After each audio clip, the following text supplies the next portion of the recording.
Hi there and welcome to the second part of my recent pickup from the Retro Cavern. My friend Dennis very kindly sorted me out a nice bundle from his shop, as I said to you in my first video, which you can check out from earlier. He actually has a great range of specky games on his website, the Retro Cavern. Superb range, really. Lots of classic games and a few obscure ones as well, and the prices are pretty decent as well. So head over to there, make an order if you see some nice games that you like. There are other computers available, I believe, there as well, but I've ordered exclusively Spectrum games. So let's just have a look what's in the rest of this parcel. It was very well packaged as ever by Dennis, with lots of bubble wrap, an extremely high amount of bubble wrap actually. So, as with the first part of this parcel, it's mainly games that classic games that I'm trying to sort of like acquire again, or buy for the first time, or a few titles that I haven't heard of, and of course mixed up with the odd magazine as well. Now this is an issue of Sinclair User. I'm not a huge fan of Sinclair User, but I've got quite a few of them. Excuse me, and this one is one of the issues that I owned back in the day, so I thought it would be about time I picked this one up.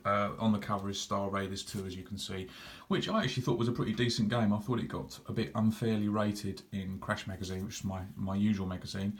Although having said that, Sinclair User gave it 5 stars inside here, so I'm not quite sure it deserved that either, maybe somewhere in between. Now first up here we've got a little freebie that Dennis bunged in for me, Mind Stretchers, which is a compilation, as it proudly announces on the front, containing Monopoly, Scrabble and Cluedo. Now I've only ever played this version of Scrabble that came from Scion, that was bundled with a lot of Spectrum, so I'll be quite interested to see if that's any better or worse or the same, that version of Scrabble. I think it was by Leisure Genius, most of these games, and it's been bundled into a compilation by Virgin. So thanks for that, Dennis. Nice little bonus that. Now, Backpacker's Guide to the Universe Part 1. Heard a lot about this game, never played it, so I'll be quite intrigued to see what it's like. It's in a very nice condition, this one. Backpacker's Guide to the Universe Part 1 by Fantasy. Quackers. I saw this one and thought, wow, what a strange name. It looks like some sort of shooting game from the cover. And I don't actually have any games by Rabbit Software. They're a very early software house for the Spectrum and other computers as well, I presume, and they didn't last very long. So it'd be quite interesting to see what Quackers is like. And that was for any Spectrum, I believe. Yep, you could play this on a 16K Spectrum.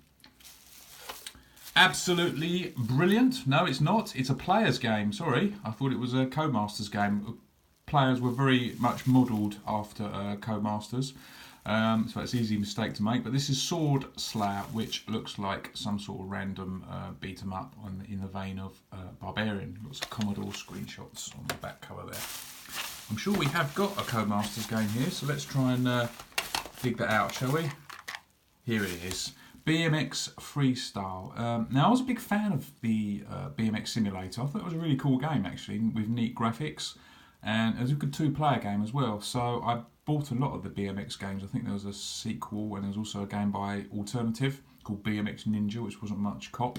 But this one I avoided back in the day for some reason, so I thought I'd give this a go. It looks like it's got nice big graphics and some actual Spectrum screenshots there. And according to David Darling, who is of course the owner, or was the owner of Codemasters, it's amazingly playable. So I'm not sure if he's not without bias there, but anyway. Gunfighter by Atlantis. Now this is a game I've seen a few times for sale, yeah, I decided just to give it a go, see what it's like. Probably some sort of shooting game, and apparently it's by the same coders who did Sirius for Atlantis, which was quite a neat game. Rather cheeky here. It says suggested retail price of $1.99. Looks like someone was trying to flog it for double that. Bit cheeky, isn't it?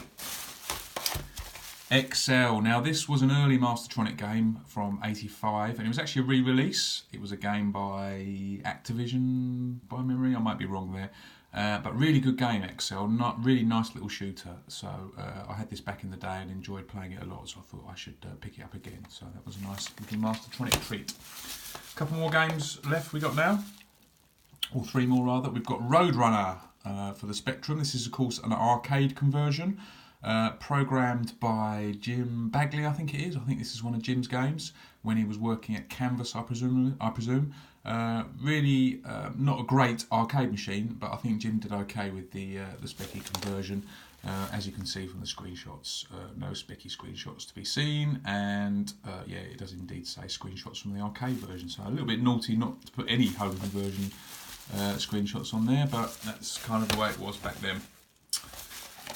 Breakthrough. Now this was slated quite a lot. It's renowned as one of the poorer arcade conversions on the Spectrum. I didn't think it was that bad actually. I remember in Crash it got something like 43%. I thought it was okay. It was mildly playable. I would have put it probably about 55-60%. I would have done if I'd have scored it.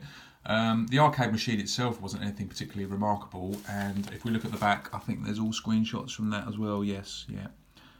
They don't even admit it as well on here. They just plonked the arcade screenshots on there.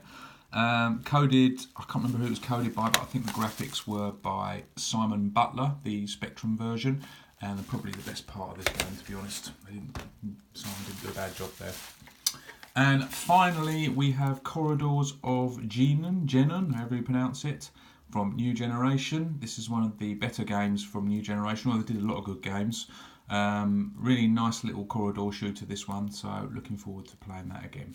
So there you go, there's the second part of my package from the Retro Cavern. Thanks for watching, and I'll post another video soon. Cheers, bye.